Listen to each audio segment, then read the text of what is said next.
Despite being a big scaredy cat growing up, horror has quickly blossomed into one of my favorite genres thanks to the sheer level of variety. One major component of that uniqueness is indie horror, and my affinity for what it takes to do it yourself and make it on your own. Is every single original indie horror a hit? No, absolutely not. But it's the ambition and ability to put yourself out there and take a big, bold swing that I admire. One such movie I had the pleasure of checking out recently was the 2025 release, Good Boy. So, let's talk about it.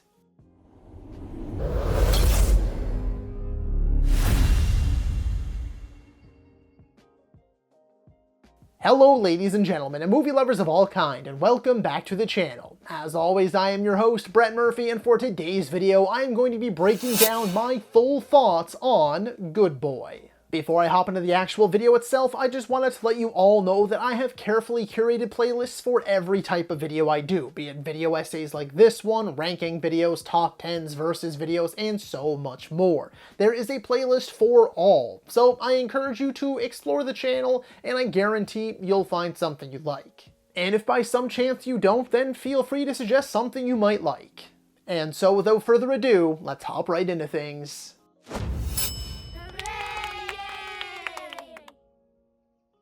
I want to open this by being fully transparent with you all. I was sent a screener for this movie for the sake of creating content. A member of their marketing or communications team reached out to me through social media and was wondering if I wanted access to a copy. And of course I jumped at the opportunity because this movie has been on my radar for a while. That being said, in no way, shape, or form did they indicate that if they gave me access to this movie that I was only allowed to say positive things, or that I wasn't allowed to criticize the movie in any way. So that's important to keep in mind before going any further. This isn't a paid review, this isn't an advertisement, it was an opportunity with no strings attached. Thankfully, I am so relieved to report that no glazing or faking it is needed, because I fucking dug this movie. Yeah, this shit absolutely rocks, and I had a great time. It's not without its flaws, which I will definitely be getting into, but the long and short of it is that this movie is without a doubt worth your time. Let's get a quick bit of housekeeping out of the way first. For those of you who don't know, Good Boy follows Indy, a loyal dog who moves to a rural family home with his owner, only to discover supernatural forces lurking in the shadows. As dark entities threaten his human companion, Indy must fight to protect the one he loves most. So yeah, it's a horror movie told entirely from the perspective of a dog. I want to reiterate too that the first portion of this video is going to be spoiler free and will essentially be me telling you that you've got to see this movie if at all possible. I won't have time to do a separate spoiler filled video, and so the back half or so will be dedicated to that. When the trailers for this movie really started to blow up and gain traction online, the #1 most Googled thing in relation to Good Boy was, to no one's surprise, does the dog die? And that makes total sense to me. I mean, no one wants to go into a movie, especially a horror movie, knowing the dog is going to die. It's even worse if the dog is our main character and we're getting everything from his POV. It's also pretty common knowledge that anytime a horror movie makes a point of showing that the family has a pet of some sort, it's most likely going to die. However, I am happy to report that no, Indy does not die. I don't consider that a spoiler either because it's super easy to just look up, and the director has been very transparent about it. Speaking of Indy, let's stick with the brave little pup for a bit. Without mincing words, Indy is an absolute star. Dog owners everywhere already know that they can almost immediately tell exactly what their pup is thinking just based off the look on their face, their body language, or the type of whines, whimpers, and barks.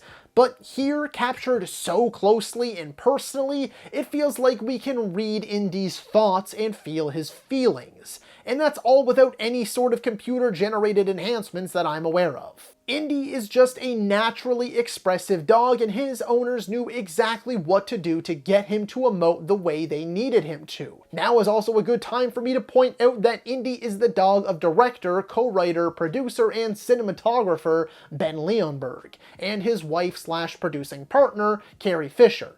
No, not that Carrie Fisher. I think what makes Indy and this performance so special is that Indy is not a formally trained acting dog. In fact, Indy isn't a formally trained dog in any capacity. Not a canine unit dog or a drug or bomb sniffing dog, just Ben and Carrie's dog. Instead, they spent 400 days across 3 years capturing Indy's natural behavior. The idea wasn't to train him, but to capture his acting on instincts. So they used simple cues, like noises and food, to guide him while filming pretty much everything. As far as I'm aware, they never used a CGI dog or a puppet or anything else but Indy, and that's just insanely impressive. The movie also wraps by emphasizing that they took the utmost care to ensure Indy was physically safe and not subject to any sort of mental torment or anything. For Indy, it was just another day at the office. The camera work, coloring, sound design, and so on did the rest. The rest was filmed like a traditional movie, and I have to say that, personally, I found there to be a lot of interesting cinematography packed in here. Not just the dog POV shots, which were extremely well done, but the sharp camera direction and inventive placement. It definitely doesn't have that Hollywood shine or anything, but they more than make up for it with constant creative shots to keep things fresh, and I just have to applaud Ben Leonberg for that. The score, composed by Sam Bowes Miller, was also super effective. My skin was almost always crawling, and it complemented the whole experience quite nicely. I also felt the sense of rising tension hit so much different when following Indy. Normally we follow characters who are stupid, or won't shut up, or the setup is so obvious because we've seen it a million times before. Sure, there's still some predictable bits in here and more than a handful of traditional horror tropes, but being in the paws of a dog really helped this all feel almost new. One major gripe I did have, though, is that the human acting, or voice acting, feels more accurate, I think, just isn't the best. My guess is that they used a lot of ADR, which is sound recorded and inserted after the fact, because they had to be almost constantly talking to Indy. It makes sense why they would have to go this route, but if that's the case, I don't think the ADR was mixed back in super well.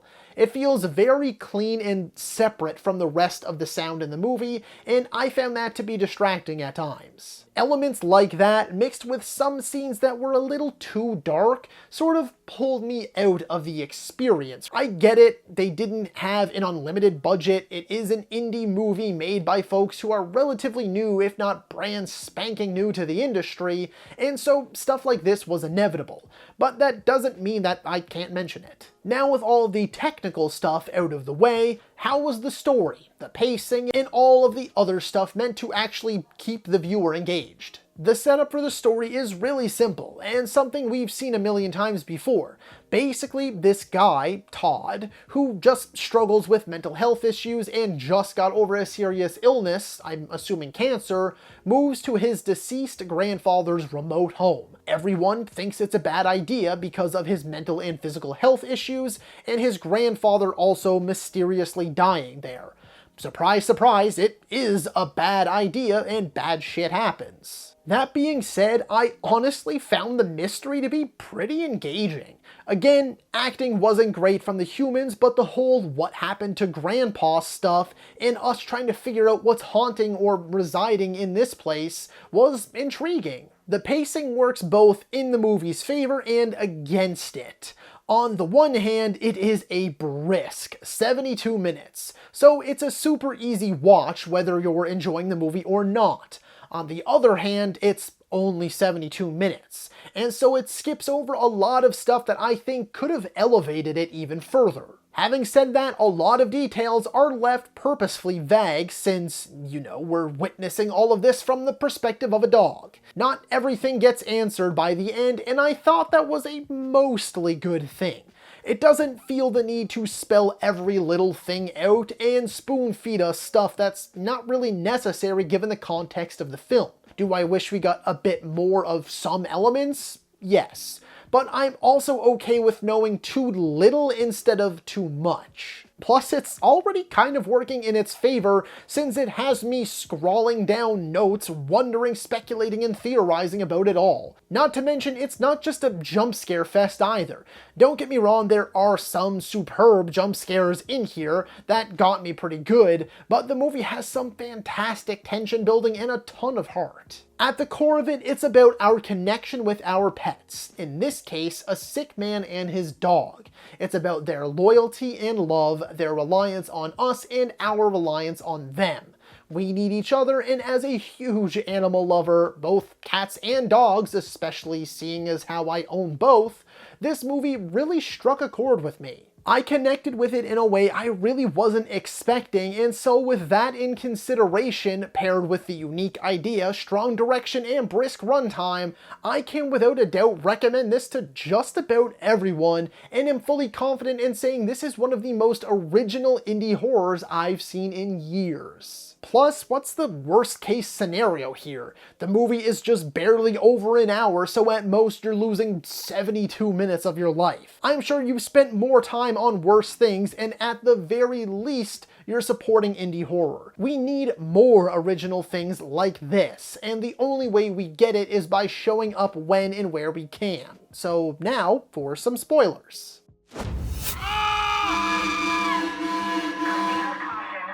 The movie opens with a really vague scene that sort of alludes to something more sinister, and for a moment I thought it was going to be one of those movies that opens with the ending and then backtracks.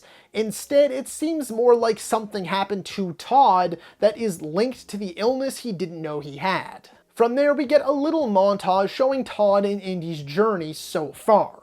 And although some may see this as low-hanging fruit, it definitely did get me a little emotional. I thought to myself, damn it, they got me already. I just can't help it. I'm an animal lover. I have 2 cats of my own with my fiance, my family owns 2 cats and a dog, and my fiance's family owns 2 dogs.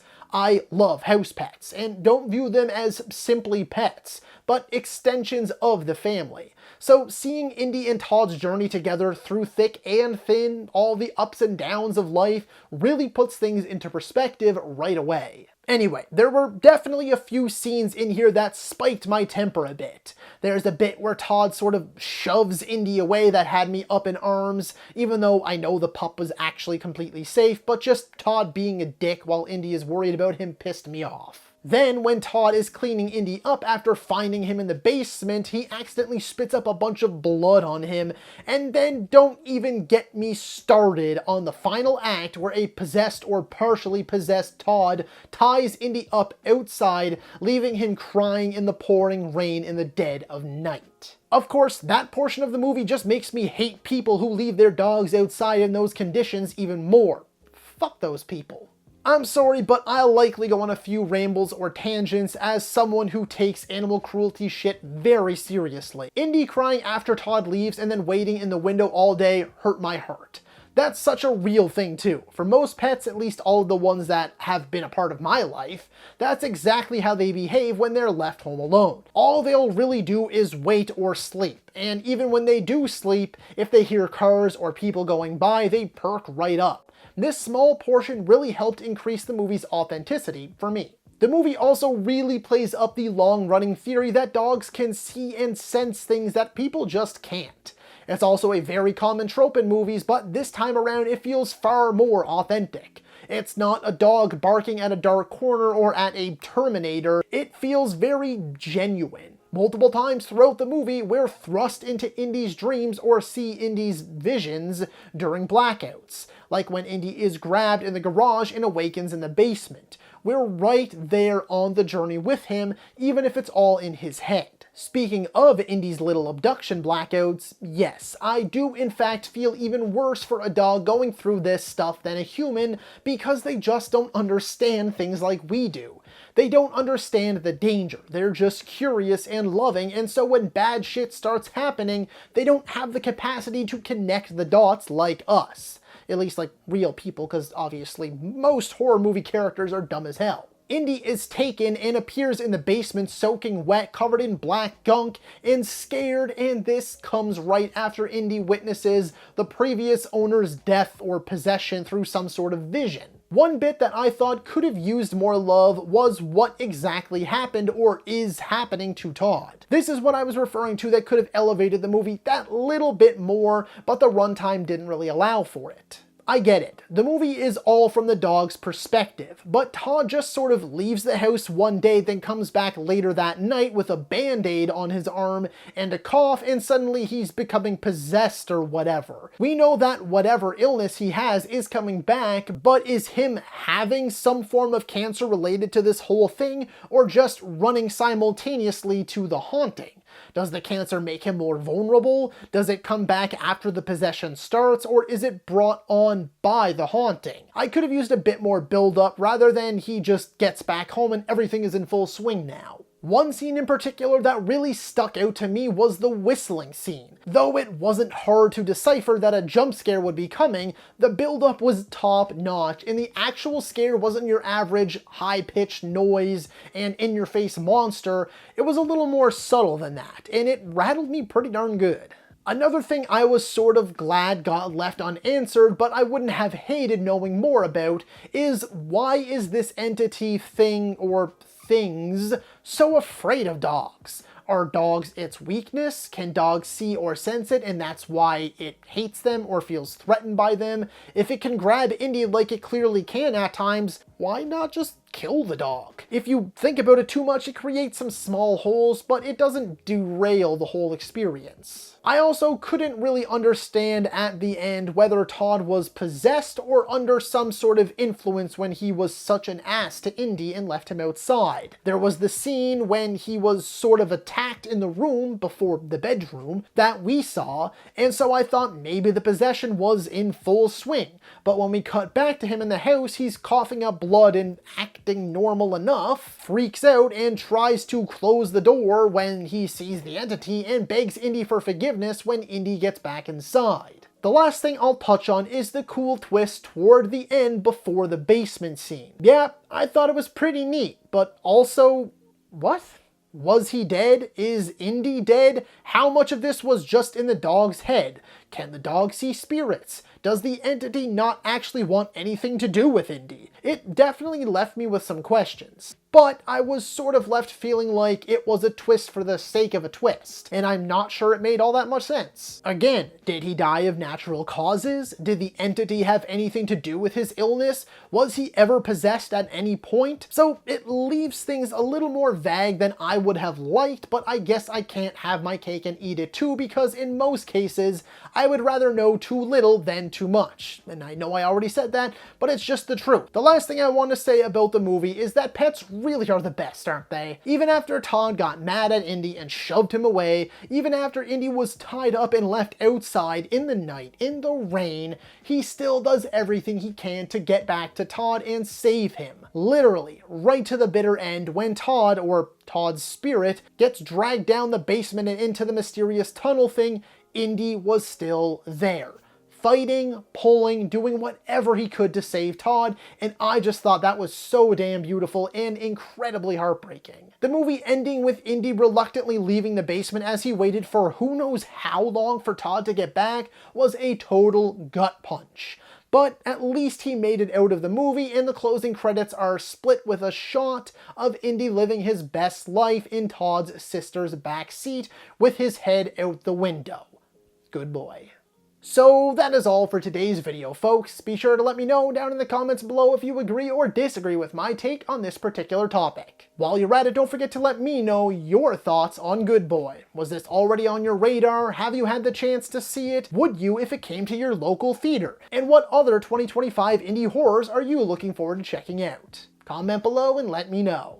As a reminder, this is your revamped BAM2 Movies, and it is your one-stop for everything movies, be it video essays like this one, rankings, top 10s, versus videos, tier list videos, I have it all and so much more, along with your daily nerdy news wrap-ups. A series of shorts where I keep you up to date on everything movies, gaming, and TV related. So be sure to like, comment, subscribe, and ring that little bell icon so you don't miss a thing. As always, folks, I thank you all so very much for watching. Stay happy, healthy, and safe out there. From myself and the rest of the BAMTube team, thanks for joining us. We'll see you next time, and that's a wrap.